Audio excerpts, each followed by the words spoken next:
Quero cumprimentar os irmãos com a paz do Senhor e Salvador Jesus Cristo. Esse quem vos fala é o irmão evangelista Wilton Alves, e nesse momento nós daremos início à nossa lição de número 3. Eu quero agradecer a vocês que já têm nos acompanhado até aqui, e você que está chegando agora, seja muito bem-vindo. A lição que nós iremos estudar nesta semana, que está datada para o dia 19 de julho de 2020, é sobre o despertamento renova o altar. Nessa lição, infelizmente, eu acho que não vai dar para eu mostrar as telas com as imagens para vocês, né? Porque eu não vou poder editar no notebook, mas eu vou tentar colocar as imagens, ou pelo menos os textos principais, para que você possa estar nos acompanhando. O textual diz o seguinte: então Elias disse a todo o povo: chegai-vos a mim. E todo o povo se chegou a ele, e reparou o altar do Senhor, que estava quebrado. Isso está em 1 Reis, capítulo 18, versículo 30. Isso aqui foi na época do profeta Elias, em uma das ocasiões onde houve uma reparação no altar do Senhor, e isso nós vamos comentar mais à frente na nossa lição. A verdade prática diz o seguinte: Satanás jamais derrotará o crente cujo altar é constantemente renovado pelo Espírito, ou seja, aquele crente, aquele cristão, aquele servo ou serva do Senhor, que ele tem o seu altar constantemente renovado pelo Espírito Santo, dificilmente Satanás vai derrotá-lo. Como está lá escrito e registrado no livro de Levítico, capítulo 6, versículo 13. O fogo arderá continuamente sobre o altar e não se apagará. Nosso texto bíblico, nossa leitura bíblica em classe para esta semana está no livro de Esdras, capítulo 3, versículo de 2 ao 5 e dos versículos de 10 ao 13.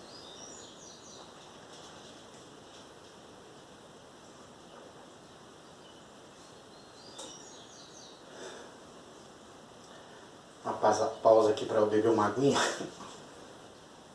O objetivo geral desta lição é identificar o que caracteriza o verdadeiro despertamento espiritual. E esta lição ela tem 3 objetivos específicos. Primeiro, elucidar aos alunos o significado do altar para o Antigo Pacto, entender que Cristo é o centro da nossa comunhão com Deus e comprovar que nem todos os despertamentos de hoje têm as características mencionadas de um verdadeiro despertamento. Esta lição ela tem um ponto central que diz o seguinte: Cristo, ele é o centro da nossa comunhão com Deus. Esta lição ela está dividida em 3 tópicos. O primeiro tópico diz o seguinte: o despertamento conduz o homem ao altar. O segundo tópico diz: Cristo, o centro da nossa comunhão com Deus. E o terceiro tópico fala sobre os cuidados com as imitações. Vamos dar início à nossa lição pela introdução que diz o seguinte: nesta lição nós iremos meditar sobre um fato que caracteriza o verdadeiro despertamento. Trata-se da necessidade que os homens passam a sentir de se chegarem mais perto do altar de Deus, a fim de estarem cada vez mais perto de Deus. Ou seja, todo despertamento espiritual leva ao homem a ter uma necessidade de se aproximar, de estar mais perto do Senhor. A Bíblia diz que depois do Senhor criar o homem à sua imagem e semelhança, diz que toda tarde o Senhor vinha para palestrar, para conversar com o homem, aquele que era a sua imagem e semelhança. E após a desobediência, após a queda do homem, após o homem ter sido expulso do jardim do Éden, houve uma separação do homem, da sua criação, da sua criatura com o seu Criador. Então o homem passou a ter esta necessidade, a ter esta dependência. Aquilo que antes Adão e Eva tinham com o Senhor, com o seu Criador, aquela intimidade foi perdida, parou, foi cessada. E o homem tem esta necessidade de estar sempre buscando a presença, sempre buscando se aproximar de Deus. Deus tentando se aproximar do homem por intermédio do plano, do projeto da salvação. Por isso nós vamos estudar aqui nesta lição aqui, que Jesus ele é o centro, ele tem que estar no centro da nossa vida. Jesus ele é o centro do despertamento. Jesus ele está no centro da Bíblia, ele é o centro da palavra, ele está no centro do plano, e ele precisa estar no centro da nossa vida para que as coisas, para que tudo venha a dar certo. O primeiro tópico aqui diz: o despertamento conduz o homem ao altar. Os judeus eles sentiam a necessidade do acesso a Deus que o altar lhes proporcionava. O propósito que traziam no coração ao retornarem do cativeiro precisava ser muito firme, porque estavam rodeados de inimigos cruéis. A Bíblia diz: o terror estava sobre eles por causa dos povos da terra, lá em Esdras capítulo 3, versículo 3. Por isso mesmo, o povo sentia que precisava do acesso a Deus através do altar. Este será o holocausto contínuo perante o Senhor, onde vos encontrareis para falar contigo ali. Êxodo capítulo 29, versículo 43. Os judeus agora almejavam estas bênçãos através do altar. O altar ele era o centro da adoração. Ele estava no centro do templo, do tabernáculo. E os judeus, eles, desde a época que eles passaram pela peregrinação no deserto, e eles presenciavam o momento da adoração, o momento do sacrifício, exercício pelo sacerdote e pelos levitas. As tribos ficavam organizadas ao redor, em volta do tabernáculo. Então, eles observavam, participavam, levavam as ofertas, levavam os sacrifícios, e o local onde ficava no centro do tabernáculo era o altar. Eles viam isto acontecer. Então havia uma necessidade deles de voltar à adoração, voltar a cultuar, voltar a ofertar e sacrificar ao Senhor. E isso foi perdido ao longo do tempo. A primeira época, a primeira ocasião que nós vamos ver um grande reparo no altar do Senhor foi na época do profeta Elias, ao qual nós lemos lá no nosso textuário. O rei Acabe se casa-se com a rainha Jezabel para ali construir uma aliança. E por causa desta aliança, ele acabou introduzindo dentro do Reino do Norte, dentro da nação de Israel, outros altares que foram edificados para o deus Baal e para o deus Acera. E com isso acabou incentivando, levando o povo, a nação de Israel, a adorar deuses estranhos, deuses diferentes do Deus de Israel.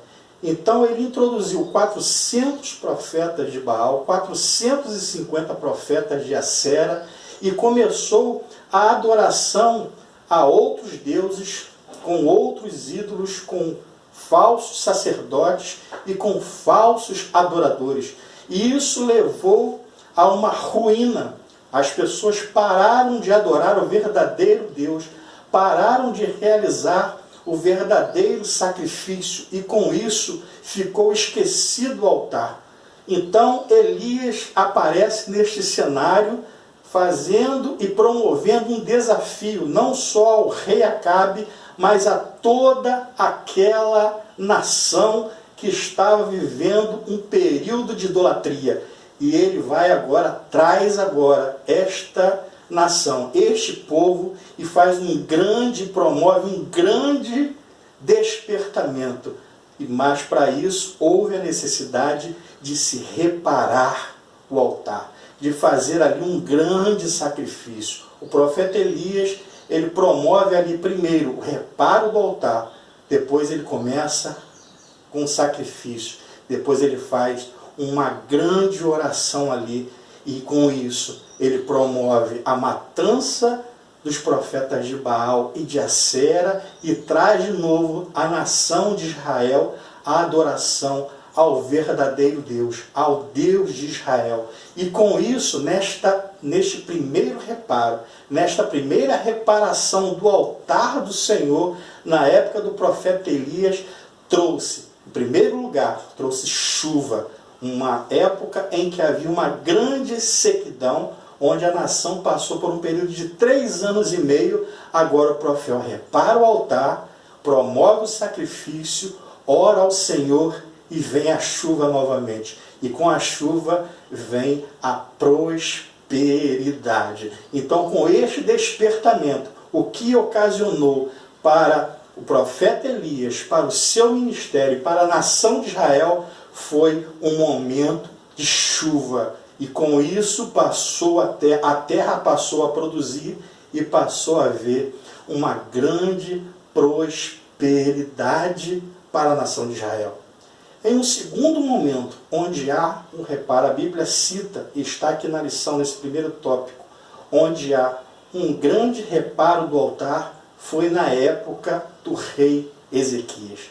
Aqui diz que no primeiro ano do seu reinado, a preocupação de Ezequias foi reparar o templo, foi de reparar o altar, foi de começar a consertar, trazer ali os sacerdotes, os levitas, os músicos, e passou ali a ter de novo uma grande adoração, e a nação de Israel voltou a buscar ao Senhor. E com isso, queridos, houve primeiro, nesta segunda fase, nesta segunda reparação da época do rei Ezequias, eu entendo aqui que primeiro houve um grande livramento por parte do Senhor, porque numa época em que o rei Senaqueribe vinha para afrontar o rei Ezequias, afrontar a nação de Judá, afrontar ao Deus não só de Ezequias, mas daquela nação, então Deus veio para libertar, para livrar aquele povo das mãos do rei Senaqueribe. E a Bíblia diz que em uma só noite, mais de 185 ou 187 mil pessoas foram mortas. Então Deus providenciou, com o reparo do altar, em segundo lugar, na época do rei Ezequias, um grande livramento. E depois nós vamos ver que, além do livramento, Deus passou a exaltar o rei Ezequias. Deus ali passou a enriquecer o seu reinado. Deus passou ali a trazer, a Bíblia diz que ele passou a partir daquele momento a receber presentes, a receber ouro, a receber prata, tanto que ele precisou construir locais para armazenar estes presentes. Mas com isso também nós vamos ver mais à frente que o rei Ezequias, ele se ensoberbeceu e precisou ali ter mais à frente um conserto. A Bíblia diz que ele foi ferido por uma enfermidade, e na época do profeta Isaías profetizou para ele, e o Senhor providenciou um livramento de cura na vida dele. Então Deus acrescentou 15 anos de vida ali ao rei Ezequias. E num terceiro momento foi, após do povo ter passado por 70 anos no exílio, estar num período do cativo, na Babilônia, um país estranho, onde o povo passou a estar longe, e com isso não só houve a necessidade de reparo, mas de reconstrução, porque na realidade houve uma destruição da cidade, do templo, dos muros e do altar. Até os utensílios que eram utilizados para adoração no altar foram levados pelo rei Nabucodonosor. Então não só houve uma necessidade de reparo, mas houve uma necessidade de se reconstruir do zero. Há alguns momentos na nossa vida, no nosso ministério, que Deus permite que algumas coisas aconteçam e tem condições da gente se reparar diante de Deus. Há algum momento que Deus vai precisar reconstruir do zero. Eu não sei qual é o momento que você está passando na sua vida, no seu ministério, no seu matrimônio, nas suas finanças, mas há uma necessidade de despertamento para Deus providenciar essas 3 fases. Primeiro, a fase da prosperidade, da chuva, foi a época do profeta Elias.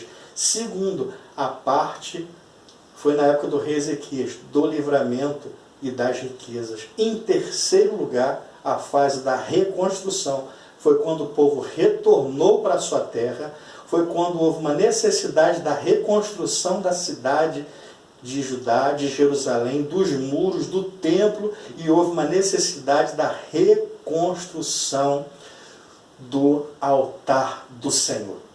Para isso houve a necessidade de se estabelecer os sacerdotes, os levitas, os músicos, a leitura da palavra na época de Esdras. Então o povo sentia esta necessidade de se aproximar. E agora nós vamos ver o segundo tópico, que é Jesus, o centro do altar. Agora nós vamos passar aqui para o nosso segundo tópico, que diz Cristo, o centro da nossa comunhão com Deus. Jesus, ele precisa estar no centro da nossa vida. A mensagem da Bíblia é uma mensagem cristocêntrica. No tempo do Antigo Testamento, o altar era o ponto central do culto a Deus. No tempo do Novo Testamento, o sacrifício de Jesus no Gólgota é o grande acontecimento para o qual o altar apontava profeticamente.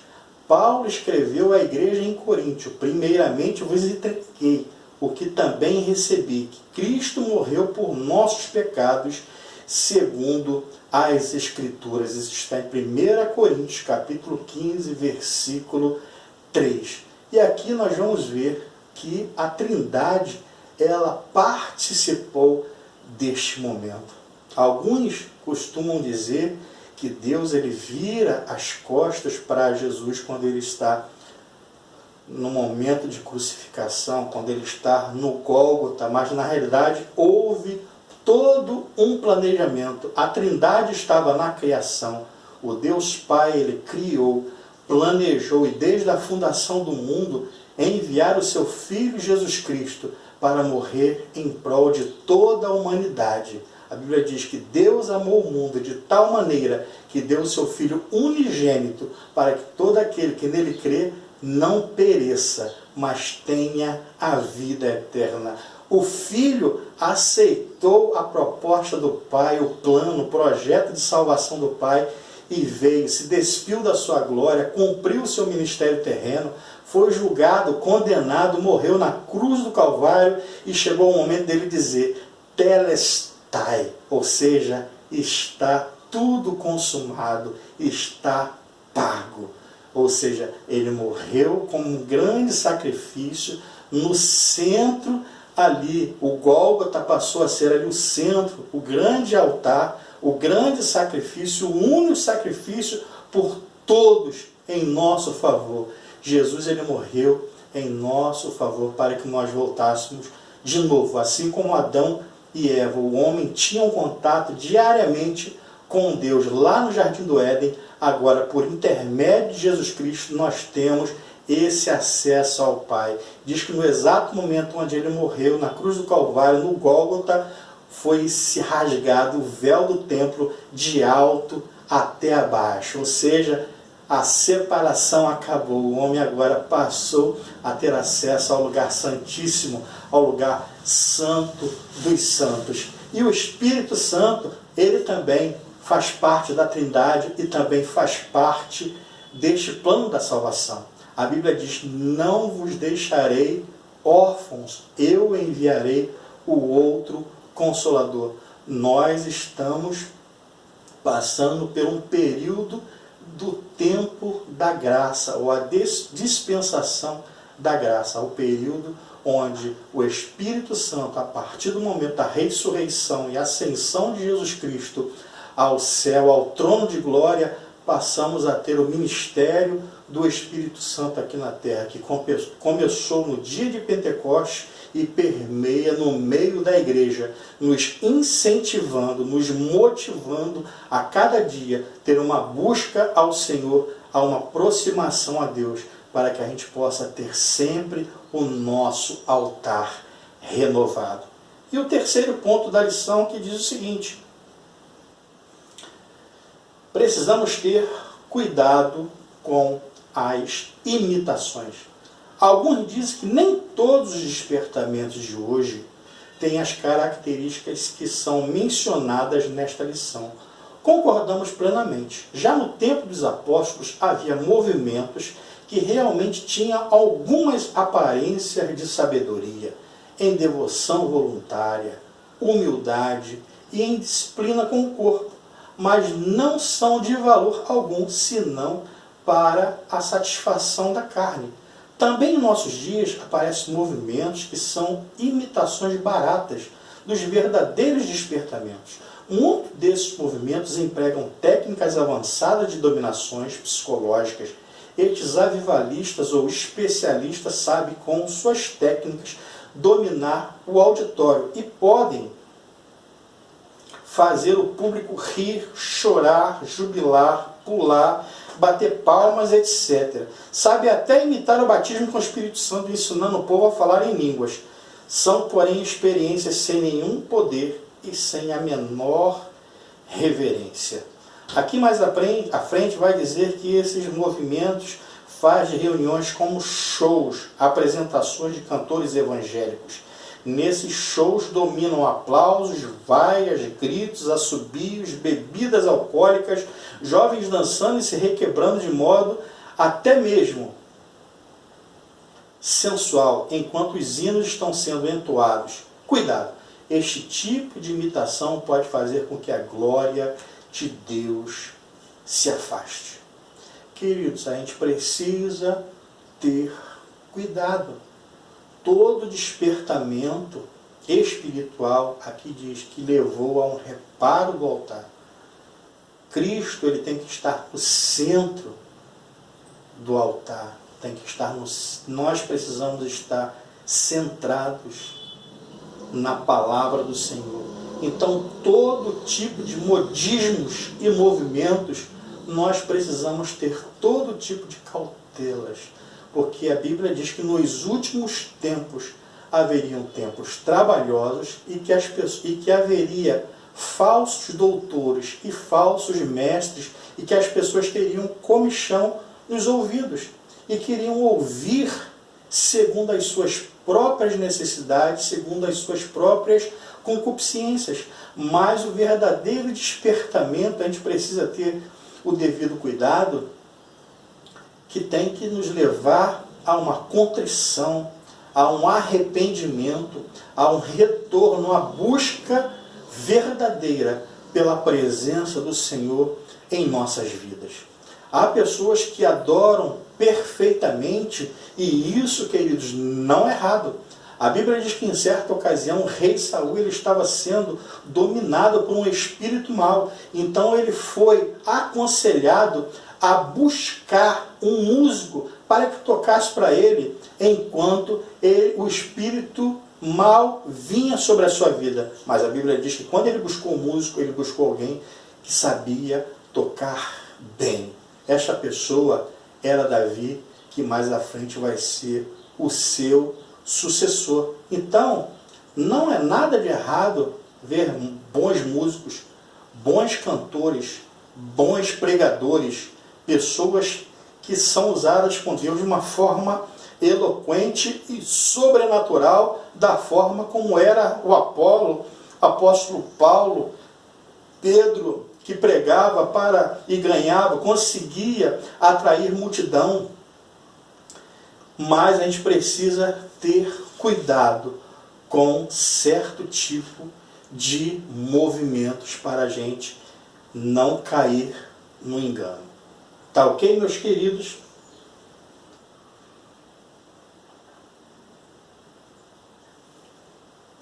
Mais à frente aqui a gente vai ver: mantenhamos o Espírito Santo na direção, então veremos cumprir-se a palavra que diz: vão indo de força em força. Glória a Jesus. Eu espero que você tenha gostado do conteúdo desta aula, que o Espírito Santo possa te levar a uma aproximação de Deus, a um despertamento espiritual que não seja só para esta lição. Uma lição escrita pelo saudoso pastor Eurico Bergster, lá na década de 90, se não me falha a memória, eu acho que 1992 ou 93, e ainda é tão atual para os nossos dias, que a gente possa buscar a restaurar, a reparar o nosso altar. E se já tiver totalmente destruído, como na época em que a nação de Israel estava no período exilado, no período cativo na Babilônia, que então possamos reconstruir, assim como na época de Esdras e de Neemias. Nós possamos reparar o nosso altar, nós possamos até mesmo reconstruir se tiver totalmente destruído, como disse lá o profeta Ageu: a glória da segunda casa será maior que a da primeira. Eu creio que este novo momento para a sua vida, para o seu ministério, para a sua família, para as suas finanças, ainda será melhor e maior do que o primeiro estado, para a honra, glória e exaltação do santo nome do Senhor. Mas você vai ver que isso não vai ser tão fácil. Houve obstáculos. Aqui você vai ver que havia inimigos do povo da nação de Israel e que eles trabalharam contra a reconstrução do templo e contra de novo esta restauração. Mas isso a gente vai ver na nossa próxima aula, na nossa próxima lição, que a gente vai estudar sobre a construção do templo enfrentou oposição. Mas tudo isso só na próxima semana, na próxima aula, e eu espero você lá. Um forte abraço e que Deus te abençoe em nome de Jesus Cristo.